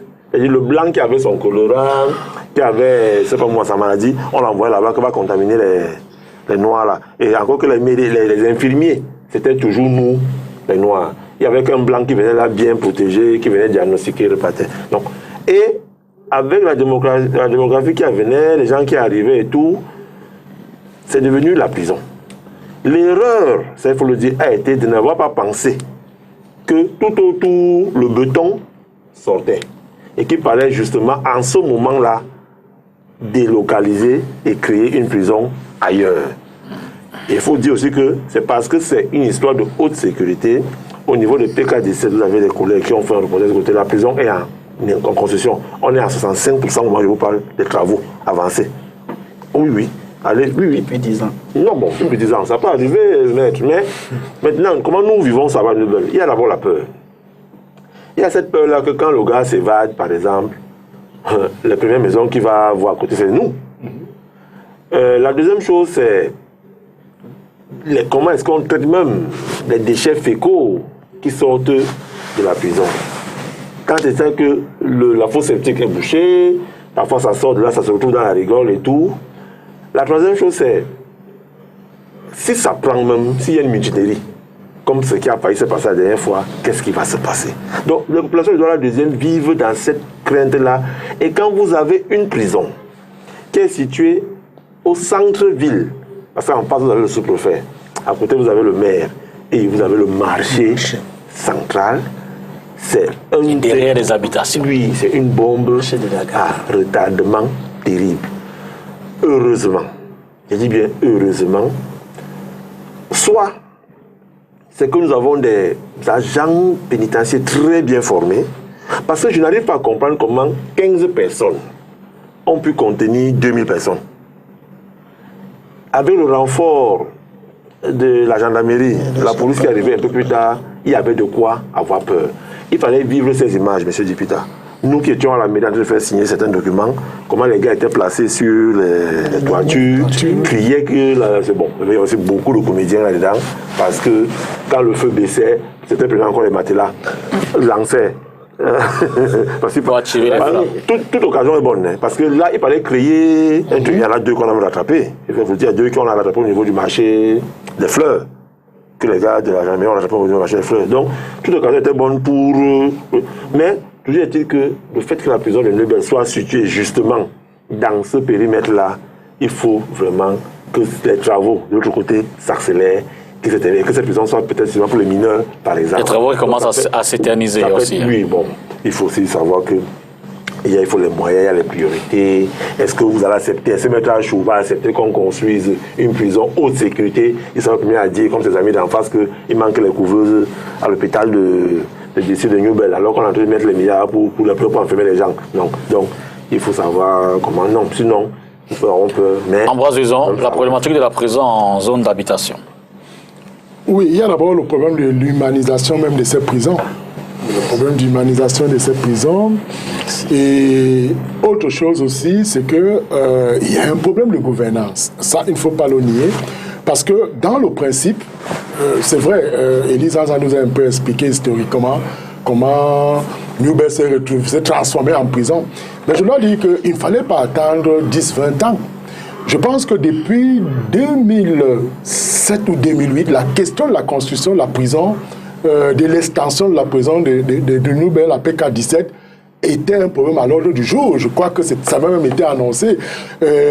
Une fois, il y a eu toujours le feu qui est parti de cette prison et les gens ont annoncé que rapidement la constitution de la prison du côté de PK17 sera rapidement réglée. Mais jusqu'ici pas. Donc il y a un problème d'humanisation de nos prisons. Je pense que quand tu es condamné, c'est-à-dire que quand tu es en prison, la seule chose que tu n'as pas, c'est la liberté d'aller et venir. Toutes les autres libertés doivent s'exercer. C'est-à-dire que la liberté d'aller et venir, c'est celle-là qu'on vous coupe quand on vous condamne en prison. Les autres libertés sont, c'est-à-dire que dans les pays évolués aujourd'hui, quand vous êtes même marié, il y a des maisons qui sont construites à l'intérieur des prisons. On vous donne la possibilité d'entretenir des rapports avec votre épouse légitime pour continuer d'assurer la pérennité de l'espèce. Donc le contexte des prisons n'est pas un contexte favorable justement à l'épanouissement puisque l'individu à ce niveau-là ne paie que cette liberté d'aller et venir. Maintenant, ce qu'on constate aussi, c'est que avec les techniques de remise des peines et de commutation des peines, comme nous avons vu dernièrement, qui sont les mesures par lesquelles on peut, à un moment donné, libérer décongestionner les prisons, cela n'est pas suffisant. Parce qu'on se rend compte que, et ça je parle peut-être sur le compteur de maître, on se rend compte que ceux qui sont en attente de jugement sont plus nombreux que ceux qui ont déjà été jugés. Donc ça veut donc dire qu'il y a des... Et pourtant notre code pénal, je ne suis pas pénaliste ou criminaliste, mais ou procédurier, ce que je sais, c'est qu'en réalité, le code pénal prévoit quand même des peines alternatives qui peuvent permettre de juguler le surpeuplement carcéral. Donc je pense, à mon sens, qu'il y a donc un problème de l'humanisation de ces prisons et un problème donc de gouvernance de ces prisons. C'est-à-dire qu'en réalité, dès qu'on peut imaginer que les prisons, c'est-à-dire les établissements pénitentiaires, sont au cœur de la ville, comme il a évoqué tout à l'heure, mais il y a fort à craindre de tous ces risques-là. C'est-à-dire que vous dormez, s'il y a évasion, le premier prisonnier s'évade, vient de... Et vous savez, dès qu'ils sortent de là, ils sont comme des lions en furie. C'est-à-dire que prêts à tout faire. Nous avons vu, je vous raconte là peut-être une anecdote, à Bafia, après la libération, les remises de peine et de commutation, il y a eu 211 prisonniers qui ont été libérés. Mais à ce jour, on a repris près de 110.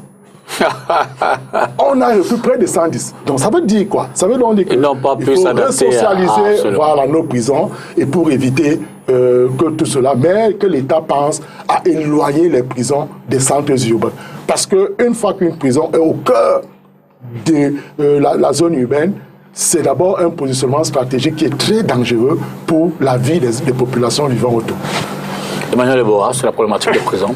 Oui, sur la problématique de prison, il faut dire qu'il y a déjà même un problème. Au-delà de la gouvernance, il y a un problème de la projection. Parce que comme l'a dit tout à l'heure Elie, cette prison a été conçue quand Douala avait 500 000 habitants.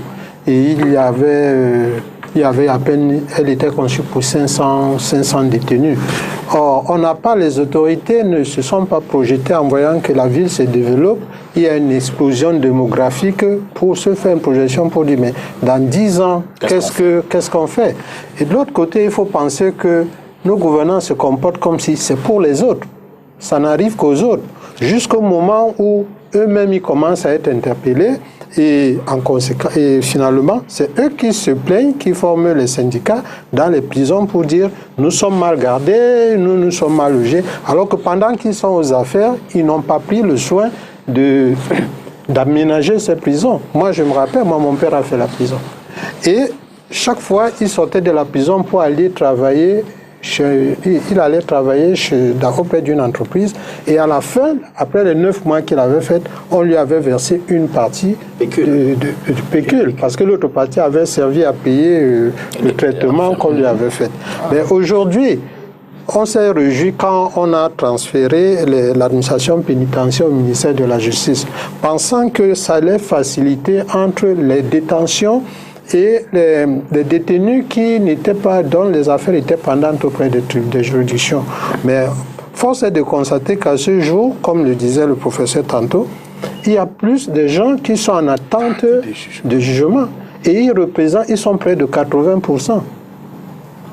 Et on se demande donc pourquoi est-ce que le ministère de la Justice, qui est en charge de ce genre de choses aujourd'hui, ne trouve pas de solution. Ce d'autant plus que nous savions que le ministre Laurent Esso, chaque fois qu'il a été ministre de la Justice, c'est à ce moment-là que la justice a conçu beaucoup de juridictions, en fait beaucoup de palais de justice. Donc on lui reconnaît cette qualité de bâtisseur-là. Mais on ne comprend pas pourquoi jusqu'aujourd'hui, depuis 2008, quand il n'y a pas de feu, on ne parle pas des prisons, et une fois qu'il y a le feu, à ce moment on dit il faut qu'on suive. C'est vrai que, comme le disait le professeur, il y a un problème de gouvernance. On ne peut pas comprendre que pendant 10 ans, qu'on soit à 65% de la construction d'une bâtisse. Emmanuel Lachaud, sur la problématique. Oui, les prisons au Cameroun, vraiment, c'est un grand problème. On commence d'abord par le non-respect des dispositions du code pénal et du code de procédure pénale. Je commence avec le code de procédure pénale qui dispose, à partir des articles 118, lorsqu'on arrête quelqu'un et qu'il a un domicile fixe, laissez-le aller chez lui, il assiste à l'enquête. Comparer librement. Et comparer libre. Non. Même pour les affaires civiles, on vous garde, monsieur. Dès qu'on vous entend, on vous met en cellule. J'ai dit affaires civiles. Et beaucoup atterrissent en prison pour les affaires civiles. C'est pas une blague. Affaires civiles, c'est quoi, par exemple? Vous avez les affaires. Vous avez le professeur déjà à côté, vous avez l'expert en droit. Une affaire civile, Voilà, on veut comprendre. c'est une affaire qui ne constitue pas une infraction pénale. Qui peut mener en prison, a priori. Pas une affaire. Oui, une dette par exemple. Ah, voilà. Une dette par exemple. Voilà. Quelqu'un va il va chez quelqu'un, pardon, un usurier, prêtez-moi de l'argent, je vais rembourser, il est incapable de rembourser, on l'arrête, monsieur, abus de confiance. Ok. Voilà. Là, je comprends. Ok. Donc, il y a d'abord ce genre de cas. C'est-à-dire, on maintient l'ancien système du code d'instruction criminelle qui voudrait qu'on garde les gens, qu'on privilégie la détention à la liberté. Il y a d'abord ça. Parce que si on voulait appliquer le code de procédure pénale tel qu'il est conçu, les prisons ne seront pas remplies. On devait garder seulement les criminels, c'est-à-dire ceux qui sont poursuivis pour des infractions passibles de la peine d'emprisonnement allant de 10 ans en haut. C'est eux qu'on devait garder. Mais nous assistons malheureusement à des diffamations, on te garde. Même dette, on te garde. Voilà comment on parvient à remplir la prison. Maintenant, C'est pas vous les avocats. les avocats sont les défenseurs des faibles et des démunis. Laissez-le poursuivre, vous allez revenir. Allez-y, maître. Oui, monsieur Zang, vous savez, vous êtes à 9 moi je plains votre sort. Parce que la gestion de cette prison fait problème. L'institution pénitentiaire est l'une des rares institutions dans ce pays qui ne sont pas réglementées. Je suis vraiment au regret de vous le dire. Oui, c'est normal. C'est pas réglementé. Je vais vous choquer peut-être.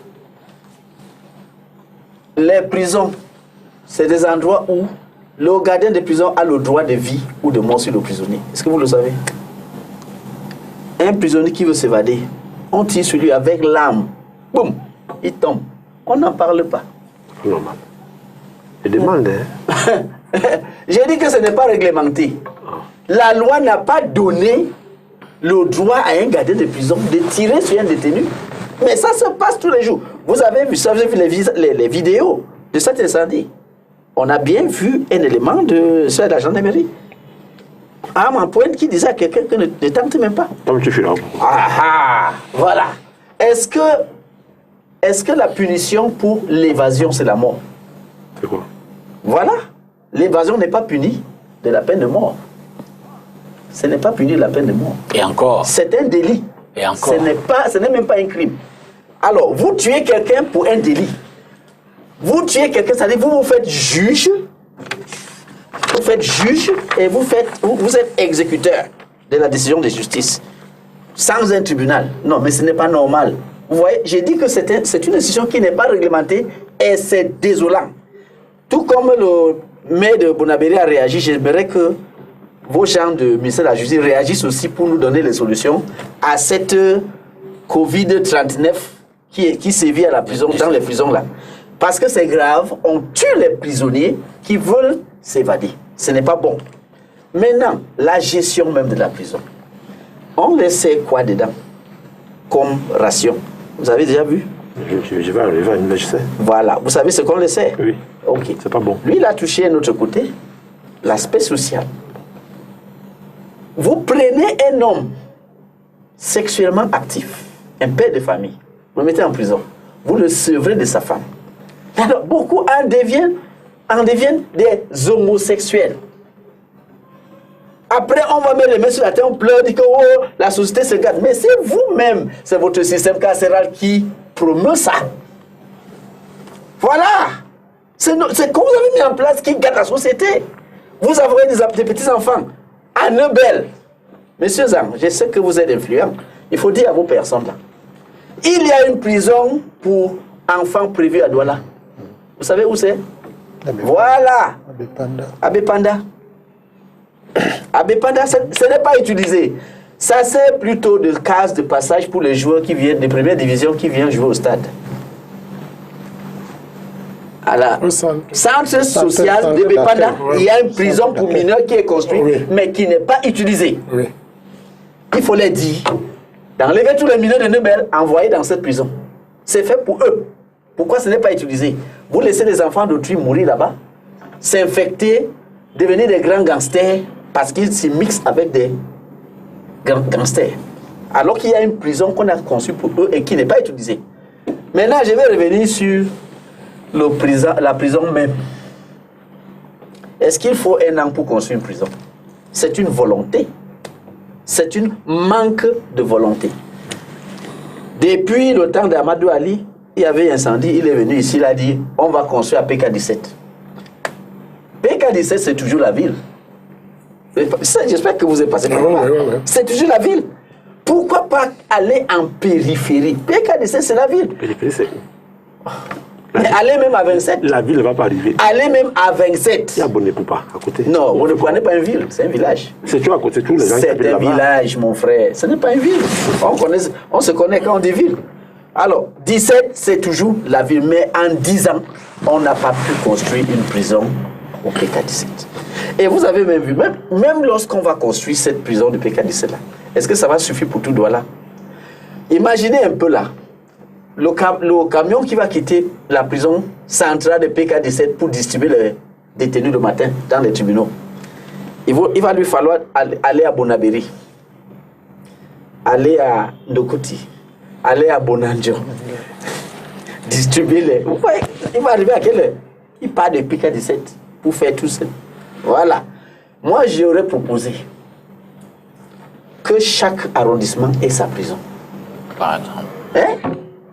Quelle est cette histoire de prison? Même en appui, les mairies pourraient venir en appui également. C'est quoi la prison centrale? Doter chaque arrondissement d'une prison. Et puis humaniser les prisons. Construisez les prisons qui vont resocialiser les délinquants au lieu de les abrutir. Dans ces prisons, on devait avoir des ateliers équipés pour apprendre aux prisonniers qui ne connaissent pas de métier à faire la vannerie, à faire la menuiserie, à faire toutes sortes de métiers qui pourraient les permettre d'avoir un peu d'argent. Il n'y en a pas. Il y a, vous dites que les avocats, nous on organise ici, il y a des enfants qui font des examens à partir de la prison, parce que nous on les aide. Donc l'État devait faire ça, mettre dans les prisons un système éducatif. Il n'y en a pas. Regardez la superficie de la prison de Nebel. Vous pouvez mettre quoi là? Et ce n'est pas construit en étage. Qu'est-ce qui les empêche même? Ils pourraient même construire ça en étage. Rien. Ça reste là comme ça. Rez-de-chaussée pour 5 000 combien? Non, mais c'est pas possible. C'est une question de volonté politique. Et je dis que ce monsieur Zang n'a plus cette volonté-là. Réforme pas. Vous avez les solutions. L'avocat a parlé à la fin, l'homme politique est venu parler. Non. Le même problème que me mettre en choix, c'était tout à l'heure, c'est pour tout le monde. Quand on arrête un Camerounais, il n'est pas Douala, il n'est pas Bassa, il n'est pas Betty, il n'est pas du RDPC, il n'est pas du Réforme Party. C'est un citoyen qui a perdu l'usage de sa liberté et qui doit être mis en prison. Donc là-bas, on ne distingue pas que vous êtes du RDPC ou pas. J'ai beaucoup de camarades là-bas, vous le savez. J'ai beaucoup de camarades là-bas. Donc, il faut qu'on dise que... Ils ont détourné, quel que soit le crime commis, ils ont détourné, ils ont fait ce qu'ils ont fait. D'autres ont tué, d'autres n'ont pas fait ceci, d'autres n'ont pas fait cela. Tout le monde qui est en prison a une raison qui l'amène en prison. Mais c'est justement la raison pour laquelle la construction de la prison de PK17 met long. Vous savez pourquoi? Oui. Je vais vous surprendre. Oui, on ne construit pas une prison de haute sécurité en un an. Sauf si vous voulez faire du saupoudrage. Et là, c'est l'homme politique qui a parlé, comme vous avez parlé tout à l'heure. Parce que vous avez voulu faire plaisir à vos futurs électeurs de Bonaberi de 2025. Pour leur faire comprendre que quand vous serez maire en 2025, vous allez construire une prison. Sauf que vous oubliez que l'excellent docteur Mobi qui est là-bas fait ce qu'il y a à faire.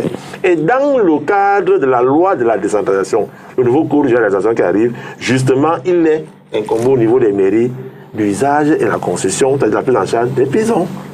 Mais on est en train de mettre... Oui, là. Prise en charge, construction. Donc, qu'elle dit, c'est-à-dire... En charge, il faut que ça existe d'abord. Non, ça veut dire que quand les mairies vont arriver au niveau de l'autonomie financière comme il se doit, elles auront les moyens... Donc un avenir relativement lointain. Donc, il faut qu'on arrive à ce niveau. Des solutions... Écoutez, j'ai suivi une émission... Dimanche, j'ai suivi une émission dans une chaîne étrangère où on parlait de la surpopulation carcérale aux États-Unis. où on vous dit qu'il y a telle prison qui est chargée de ceci, telle prison qui est chargée de cela. Vous savez combien d'années ces pays ont mis pour arriver à ce niveau? Je voudrais qu'on soit, qu'il y ait des critiques constructives qui permettent à ce qu'on améliore les choses. Par exemple, les peines alternatives de, comme vous l'avez dit là, au terme technique. Il est donc inconcevable, député, qu'un gars qui a volé une bouteille de gaz à la maison soit à Nebel pendant un an attend le jugement.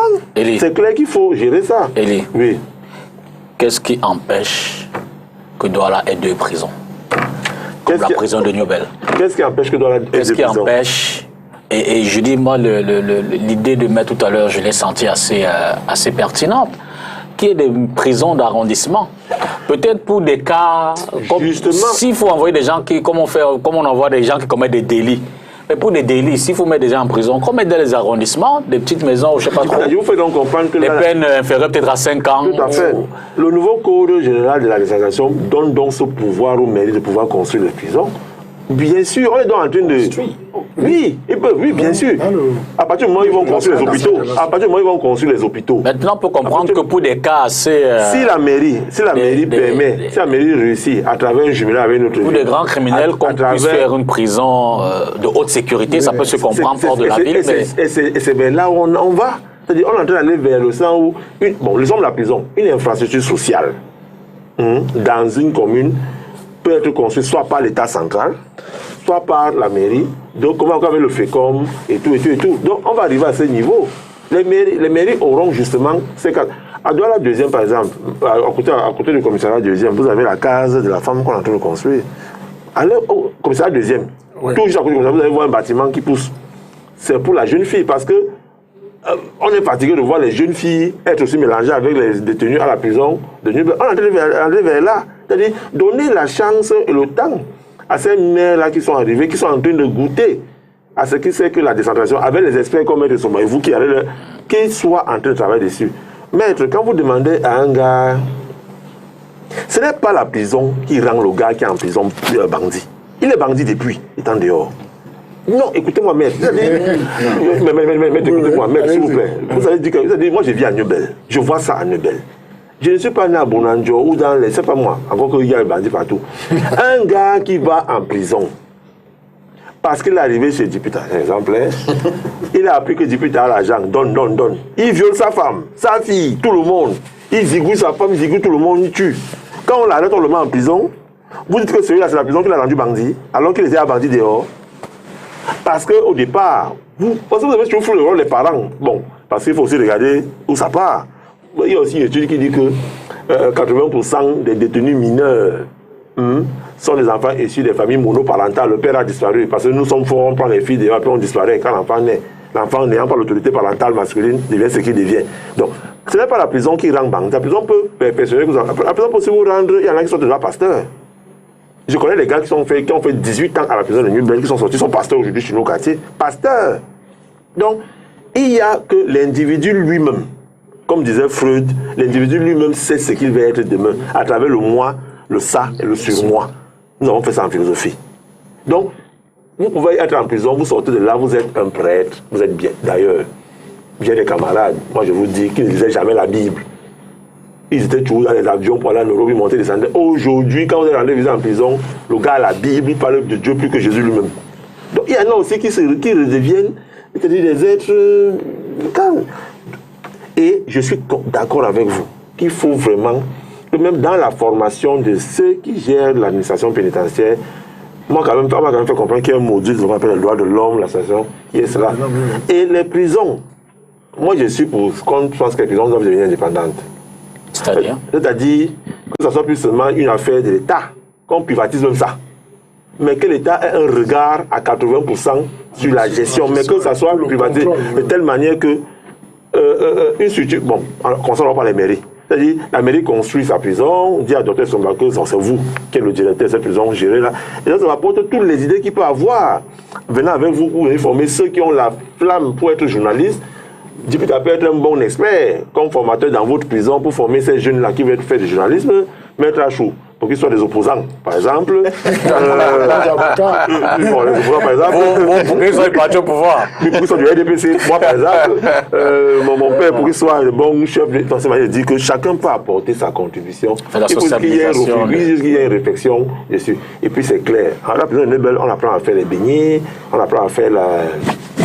Le tissu. Oui, mais c'est que ce n'est pas de manière conventionnelle, ce n'est pas de manière à ce qu'on leur trouve plutôt des débouchés.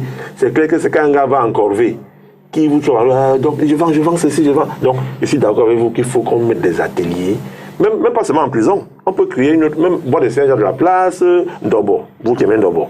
Il y a de la place, on peut créer des ateliers là-bas où, même s'il y a des conventions avec l'école polytechnique, qu'on vient de supérieur à Douala, le PK17 là, que certains détenus aillent de temps en temps dans ces écoles-là apprendre comme ça en 6-7 mois, et on leur donne un diplôme reconnu par le ministère de la fonction publique. Donc tout ça peut s'arranger s'il y a aussi cette volonté-là, et je suis d'accord avec vous. C'est pourquoi on vous fait comprendre que ce Cameroun qu'on a construit, c'est nous tous qui allons le construire. Donc la balle est dans le politique, entre les mains du politique, en droit. Oui, c'est clair. Évidemment. Oui, évidemment. Vous savez, en fait, le baromètre d'une démocratie se juge aussi par la manière avec laquelle... Le niveau de gestion des droits de l'homme. Le niveau de gestion des droits de l'homme. Et surtout des prisonniers. Parce que je dois vous avouer que le prisonnier a même plus de droits que vous, le citoyen normal. Hein, parce qu'il mérite d'être entretenu, il mérite d'être, comment dire, quand il tombe malade, on voit comment est-ce que l'État se démêle les chines pour sauver, c'est-à-dire que celui qui est en prison pour qu'il ne meure pas. Donc, c'est pour dire quoi? C'est pour dire qu'en réalité, nous, aujourd'hui, on n'arrive pas à comprendre ce qui se passe au niveau des enfermements faciles. Pourtant, Maître Achou le rappelle très bien, le code de procédure pénale est suffisamment clair. C'est-à-dire que si on faisait respecter les dispositions de ce code, c'est qu'aujourd'hui, on n'a pas ce supplément. Et ce surpeuplement au niveau carcéral. Je dois par exemple vous avouer que jusqu'ici, depuis 2017, il ne s'est pas tenu le Conseil supérieur de la magistrature. C'est extrêmement trop grave. Vous savez que c'est cette instance qui assure la carrière des magistrats, c'est-à-dire en termes de promotion, en termes de mutation, du passage de la magistrature du siège à la magistrature. En termes de sanctions même. En termes de sanctions, oui, c'est-à-dire que c'est une instance très importante. Et on vous dit qu'aujourd'hui, il y a des magistrats, par exemple, qui sont en attente de promotion. Ça peut aussi justifier que, psychologiquement, ces magistrats sont dans des logiques où ils sont très bien formés, certes, mais peuvent être psychologiquement atteints dans le sens où, depuis peut-être 3 ans, quelqu'un a une promotion qui n'est pas établie. Ça fait de sorte que dès qu'il a un cas, il ne veut pas se déranger, il le renvoie directement en prison. Donc je dis simplement que nos politiques doivent comprendre une seule chose, que l'individu a ceci de particulier, que seule la liberté lui est chère. Et pour cela, quand bien même il aurait commis une infraction qui l'amène en prison, il est de bon ton qu'il y ait des mécanismes de suivi. C'est ce que j'ai appelé tout à l'heure les mécanismes de resocialisation. Moi, je connais un cousin qui a fait 23 ans ici à Nubel, mais le jour où il est sorti, il ne s'est pas retrouvé dans la ville et il est retourné vers le directeur du pénitentiaire pour lui dire que non, lui, il préfère rester en prison. Parce qu'il n'a pas pu se retrouver. Il n'a pas pu se retrouver. Il ressort où la famille était logée, il trouve qu'il y a eu un embellissement de la ville de ce côté-là. La maison où il était parti ne retrouve plus personne.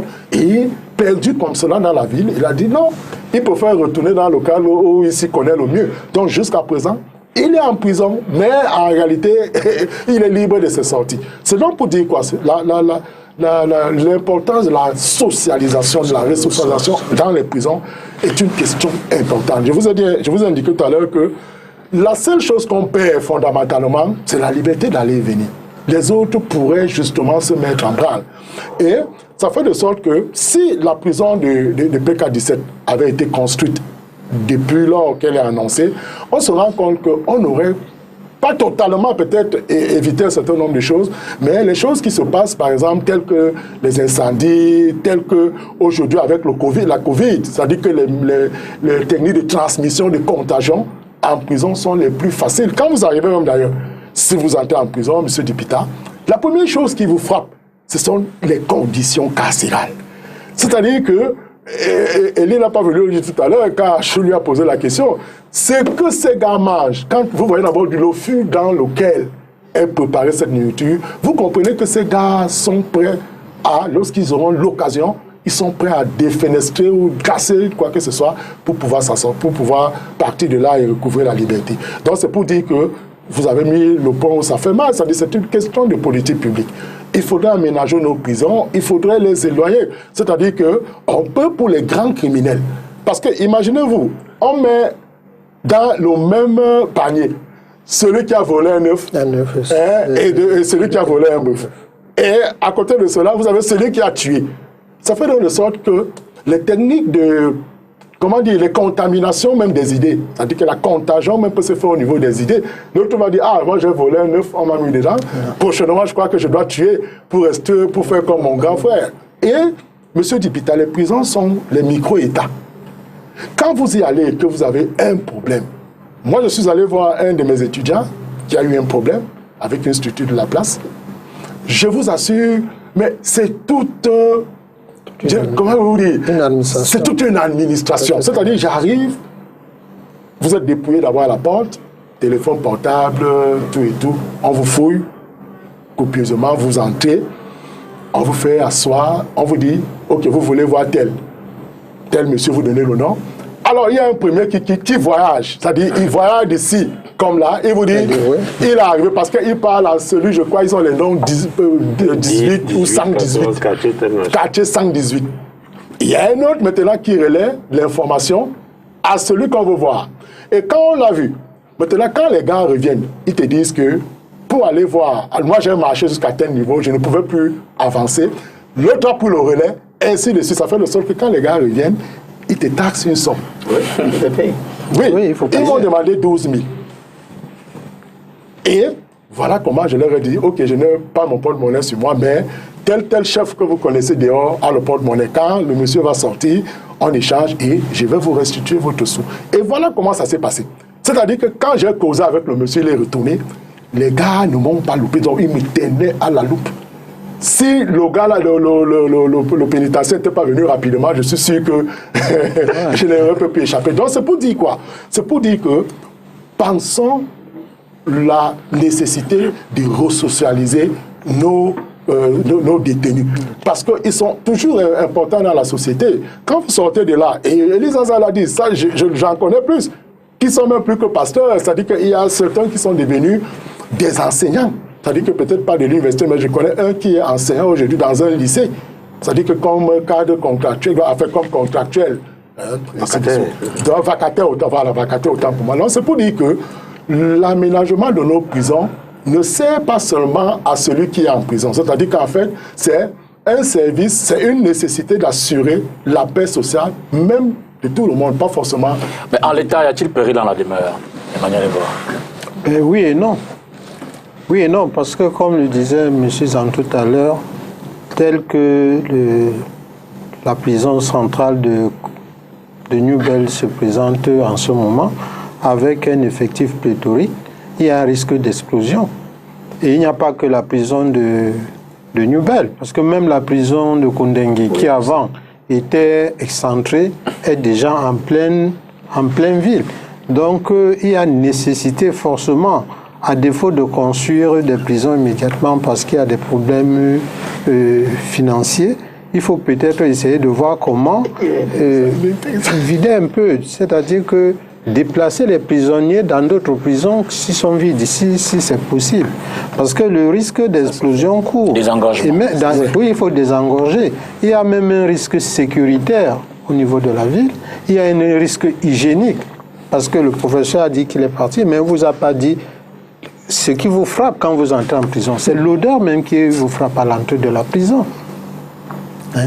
Imaginez donc tous ceux qui sont autour de la prison, ce qu'ils peuvent avoir comme odeur nauséabonde qu'ils peuvent vivre. Et en pleine ville, comme New Bell, où ça a aussi une zone un peu marécageuse comme ça. Donc il faut nécessairement penser tout au moins à désengorger les prisons, parce que certainement avant il y avait des prisons de production, Banga, je sais pas, Mbalmayo, ainsi de suite. On peut désengorger, amener des gens là-bas pour que ces prisons-là continuent même à vivre. Parce que ça peut permettre même de produire sur le plan agricole des productions qui peuvent venir soutenir ces prisons qui sont dans les grandes villes, ce qui peut contribuer à l'amélioration de leur qualité alimentaire. Et les solutions? Les solutions, la première solution, c'est que les gens arrêtent aussi de faire des fractions. S'il faut être trivial et cynique, s'il y a aussi moins d'infractions, il y a moins de prisonniers, moins de condamnations. La deuxième solution, que les avocats arrêtent de torpiller les procédures. Parce que oui, il y a aussi une guéguerre qui se passe entre vous, les avocats, et les magistrats. Les magistrats disent que c'est vous qui venez souvent les voir pour torpiller les procédures. Bon, ça c'est chez vous. Troisième chose, au niveau des politiciens, ceux qui sont en charge de gérer la fortune publique, qu'il y ait un regard, autant qu'on le met dans le sport, dans la défense, dans l'éducation, qu'il y ait un regard vraiment criard sur cette affaire de prison. Et qu'on sache que, quelle que soit la forme qu'on va donner à la prison de PK17, qu'à côté, il y a déjà 2 facultés d'une grande école. Et qu'il y a la population aussi qui arrive là-bas. Donc, on ne va pas éviter le fait que, quoi qu'il en soit, dans 5, 15, 25, un siècle, même si on met la prison actuellement, quelque part, il y aura tous les gens qui viendront habiter, tout ça va créer une ville. Donc, il faudrait plutôt qu'on pense aux prisons qui s'intègrent dans l'environnement social où ils se trouvent. Il y a les prisons en pleine ville, chez les Blancs. C'est-à-dire, vous baladez en route, c'est une prison, mais c'est une bâtisse ou c'est un truc bien conçu, mais c'est une prison. Donc, il faut qu'on arrive à ce niveau. Il faut qu'on socialise la prison et il faut qu'on tire aussi c'est-à-dire ce qu'endurent les gens de l'administration pénitentiaire, il faut le dire. C'est pas évident, vous-même, votre propre sécurité. Vous êtes. Le jour qu'il y a eu incendie, il paraît qu'il y avait 17 personnes qui étaient regardées ce jour-là. 17. Seulement. Et ça, il y avait 8 filles. 8 femmes. Et dans les 8 et les autres, il y avait à peine 5 qui avaient les armes. Vous imaginez la furie. Et dans un groupe de discussion, quelqu'un m'a raconté comment on fait les évacuations chez eux là-bas en Allemagne. J'ai commencé à rire. Je lui ai dit, l'endroit le plus ouvert où il faut enlever les prisonniers quand il y a incendie pour qu'ils ne suffisent pas, l'endroit le plus clair là, c'est en face, c'est-à-dire c'est la cour de la sous-préfecture, la deuxième. Oui. Mais pour quitter la prison pour là-bas, il y a la route. Il faut bloquer la route. Il y a le marché. Comment 17 personnes vont contenir les 4 000, 3 000 là? Quand un gars sait qu'il a la prison à vie, un gars sait que là, c'est les cartons. Donc, c'est clair que ce petit chemin-là a fait comprendre qu'il y a beaucoup de choses à faire, même au niveau des interventions. Et là, moi, j'ai aimé, je vais terminer par là, quand on a fini de ce qu'on a dit, c'est l'action combinée de toutes les forces qui sont mises en place pour éteindre d'abord l'incendie et essayer quand même. Il ne fallait pas que ça s'arrête là. J'ai vu les gendarmes, les policiers, oui. J'ai aussi vu une entreprise de la place qui est venue avec des camions de citernes d'eau pour aider les pompiers à éteindre le feu. C'est une entreprise publique à Moitié qui a envoyé des camions d'eau là-bas parce que le premier camion qui est arrivé, c'est le camion de l'école régionale de sécurité incendie de la SEGNA, qui quitte Saint-Michel. Et pour arriver à la prison, il faut traverser le marché Kololun. On est à 16h30, heure de pointe. Le camion vous tape d'abord 30 minutes là, pour traverser seulement cet endroit. Et quand l'autre camion qui nous gaudit, c'est-à-dire là où il y a le camp des sapeurs-pompiers, il doit traverser à partir de 2 églises pour arriver à la prison, tout le marché central. Donc vous voyez que même en termes d'intervention, s'il y a vraiment un cas, et pour les pompiers, ce qu'on appelle les utilitaires, les véhicules utilitaires de service, c'est-à-dire les ambulances ou les pompiers, il y aurait un problème parce que même l'accès sera difficile. Même pour la propre police, les gars se mettent à s'évader. Donc il faut apprécier, il faut être content, peut-être il faut prier, il faut dire il n'y a pas eu évasion massive, il n'y a pas eu... Parce qu'il y a quand même une nation combinée de ces faits. Et les autorités qui sont venues pour sortir. Donc, essayons tant bien que mal de penser à ça et que nous, les futurs gérants, bon, moi surtout, on va voir ce qu'il y a à faire. Les solutions, oui, moi je pense que nos magistrats, qui sont d'ailleurs très bien formés, et j'en connais plusieurs, doivent mettre de l'accent à cela. C'est-à-dire qu'en réalité, pour qu'on envoie quelqu'un en prison, il faudrait qu'il ait commis une infraction criminelle. C'est-à-dire que les délits et les autres contraventions peuvent, comme l'indique le code de procédure pénale, on peut les relaxer si les gars ont un domicile. C'est-à-dire que, et c'est ce que dit la loi, c'est-à-dire que si vous avez un domicile et que vous avez commis un délit ou une contravention, il est possible justement de vous relaxer et de comparaître chaque fois que la justice a besoin de vous. Maintenant, j'interpelle également le Père de la Nation, en qui la Constitution confère le pouvoir de grâce, de gracier, c'est-à-dire qu'en réalité, il peut le faire chaque année pour que, dans le souci ultime, de libérer un peu, de décongestionner un peu nos prisons. Parce que vous avez vu, les techniques de computation des peines et des remises qu'on a vues l'autre jour, elles ont quand même permis, sur le terrain de la partie, de constater qu'on a libéré un certain nombre de prisonniers et cela a relativement décongestionné. Donc il faut que le président de la République, chaque année, essaye de mettre en œuvre, en branle son pouvoir de grâce que la Constitution lui confère. Emmanuel Lachaud, les solutions. Oui, les solutions, vous voyez, moi je suis un homme politique et j'ai des solutions politiques. D'abord. Voilà, parce que à partir même de l'enquête, il faut enlever, parce que maintenant là, tous les gendarmes, tous les policiers, tout le monde est dans l'enquête. C'est-à-dire il y a l'abus qui existe. C'est-à-dire il y a un marché central de corruption qui a été institué dans l'enquête préliminaire. Ce n'est pas bon. Il y a la confusion, parce qu'on dit que le procureur de la République, c'est le chef de l'enquête. Mais l'enquêteur, s'il est gendarme, il a encore un chef. S'il est policier, il a encore un autre chef administratif. Donc, les enquêteurs ont 2-3 chefs. C'est une cacophonie. Le procureur dit quelque chose, le chef du corps dit sa part. On manque de respect au procureur. Si moi j'ai des propositions à faire, je vais dire. Par exemple, que monsieur le procureur de la République trouve ses bureaux.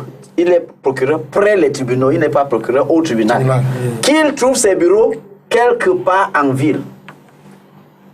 Et que dans ces locaux, que ça soit aménagé pour contenir les OPJ. Comme ça, toute personne qu'on arrêtera, on va amener chez le procureur de la République pour enquête. Que les unités soient dessaisies des enquêtes. On envoie ça directement au procureur. On fait les enquêtes chez lui. De cette manière-là, il sera sûr il a la même main sur le dossier. Voilà. Et ça va se charger. Comment ça? Ça se passe au TCS. Ils sont surchargés. Il y a combien de TCS à sa part. Il y a combien de dossiers là-bas? Quoi? Quoi? Au TCS? En tout cas, voilà même la première. Ça dit qu'on dessaisisse toutes ces unités, n'est-ce pas, des enquêtes, on envoie chez le procureur. Et là, il peut avoir suffisamment d'espace pour recevoir tous les dossiers et les traiter de manière bien. Maintenant qu'à son niveau, il applique la loi. Vous voyez, les cellules qui sont dans les tribunaux, ce n'est pas différent de la prison. Quand on dit déshumanisé, même au tribunal, le détenu est, le gardé à vue est déshumanisé. On le garde dans une petite, un petit précaré là, sans toilette, sans rien. Vraiment, le sol à peine cimenté. Non, non, non. Qu'est-ce qui empêche, quand un TPG, il n'est pas lancé, qu'est-ce qui empêche qu'on aménage une bonne salle où les gens peuvent rester en attendant que le procureur décide de leur sort? Rien du tout. Maintenant, on ne devrait envoyer en prison que des gens contre lesquels il y a d'abord le caractère dangereux de l'infraction. Quelqu'un qui est poursuivi pour assassinat, c'est un danger public. Assassinat, mais celui-là, il est dangereux pour lui-même. Donc on doit le garder. Mais abus de confiance, c'est un moins de danger que l'assassinat. Oui. Alors, détournement de deniers publics, toi tu es un danger pour toute la société. On te garde. Très bien même, parce que vraiment... Est-ce qu'il a tué? Tu laisses... Non, la qualité de tuerie là dépasse l'assassinat. C'est la raison pour laquelle quand quelqu'un a par exemple volé 20 millions, on estime qu'il porte atteinte à l'ordre public économique. Voilà. C'est-à-dire qu'ayant porté atteinte à l'ordre public économique, ça peut donc dégénérer à un désordre public.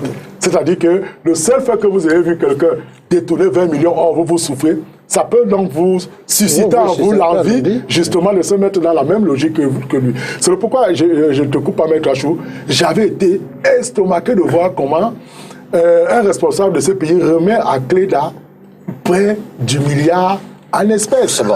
Voilà. Maître Achou, vous poursuivez. Vous poursuivez. Bon, merci. J'ai dit donc on peut, n'est-ce pas, à ce niveau-là, demander au procureur de la République d'appliquer la loi, ne pas suivre. Bon, je comprends qu'il y a sa hiérarchie parce que, pour dire la vérité, hein, les procureurs, chaque jour, amènent tous leurs dossiers chez le procureur général qui décide. Donc, c'est une affaire de politique du gouvernement. Hein. C'est le parquet général qui décide. Donc, laissons les procureurs, ils n'y sont pour rien. Ça vient du procureur général, c'est lui qui donne, qui dit pour chaque cas. Qui diligente. Oui, qui donne l'instruction pour chaque cas. Donc, il faut que cette politique-là change, qu'on essaye d'envoyer moins de personnes en prison. Maintenant, au niveau du tribunal, toi, tu as accusé les avocats que les avocats s'entendent avec les magistrats. C'est faux. C'est moi qui accuse. Non, c'est faux. Au niveau du tribunal, il faut que les magistrats apprennent à appliquer les peines alternatives. Quand on dit émission de chèque sans provision, on dit passible d'une peine de 2 ans d'emprisonnement à 10 ans. 2 à 10 ans. Ou d'une amende de 5 millions. Mais quand on te condamne à payer 5 millions, ou à défaut, si tu ne peux pas payer, tu fais 2 ans. Mais on te donne seulement 5 ans de prison. Tu es obligé de rester les 5 ans. Mais quand on te donne la peine alternative, si tu as les 5 millions, tu payes, tu sors. Mais attends, c'est même un peu bête. Parce que si tu as donné un chèque de 20 millions à quelqu'un, on te connaît à 5 ans de prison. La personne, ta victime, va attendre que tu sortes de la prison pour le payer. Il a gagné quoi? Vous voyez? Donc, cette décision-là pénalise même le client. C'est encore mieux quand on te donne la peine alternative. Tu ne payes pas puisque tu es condamné. Non, tu vas payer. Ah, d'accord. À la sortie, tu vas payer. Mais il faudra qu'il attende ta sortie pour pouvoir te chercher. Et ayant été dans le cachot pendant 5 ans, tu vas travailler quoi? Donc il va falloir qu'il attende 30 ans. Ce n'est pas bon. Si on te donnait la peine alternative, tu sortais tout de suite et peut-être que tu allais t'engager dans des activités économiques qui allaient te permettre de le libérer aussi facilement. Voilà. Donc, il y a tout ça là. Moi, je vais vous surprendre un peu. Vous voyez, j'aime être pratique ou pragmatique. On a fait des modifications du code de procédure pénale et on a amené cette histoire de juge d'instruction. On dit vrai, ça alourdit la procédure pour rien. Oui. L'existence du juge d'instruction alourdit la procédure pour rien. Il faut dire la vérité. Il faut l'enlever. Qu'on ramène l'autre cas où le procureur a envoyé directement au tribunal. Mais ça alourdit pour rien. Il faut dire la vérité. Non, disons la vérité, ça alourdit pour rien. Il faut enlever ça. La question. Moi, je veux savoir. Non, vous saurez après. Pendant que tu poses ta question, presque un tiers de la population carcérale attend la décision du juge d'instruction. Qui a mis ça, maître? Mais je dis qu'il faut se La loi a été votée, non? La loi a été votée. Qui a gagné le marché pour non, c'est les députés RDPC. La loi a été votée et promulguée par le président de la République. La loi votée. La loi a été votée et elle a été promulguée par le président. J'ai compris. Voilà. Donc vous voyez que si on enlève, on revient, n'est-ce pas, au premier système, on enlève ce juge d'instruction-là. Beaucoup de gens qui sont en prison aujourd'hui vont avoir leur jugement plus rapidement. Maintenant, le dernier cas, lui, il a essayé de toucher un peu en disant le pouvoir de grâce du président de la République. Quand nous avons demandé au gouvernement de libérer les prisonniers à cause du Covid, beaucoup ont demandé, mais quelle est la base légale? Mais la base légale se trouve dans le pouvoir de grâce du président de la République. Il est bien dit dans le pouvoir de grâce du président qu'on ne peut pas gracier quelqu'un qui a été condamné pour détournement de deniers publics. Ok. Affaire Lydienne Yeneyou. Ah non, laissez. Affaire close, bouclée. Affaire bouclée, donc on peut en parler. Elle a été graciée, pourtant c'était le détournement de deniers publics. Jurisprudence. Voilà. Donc, je veux dire que si le président décide... Oh non, laissez-nous ça.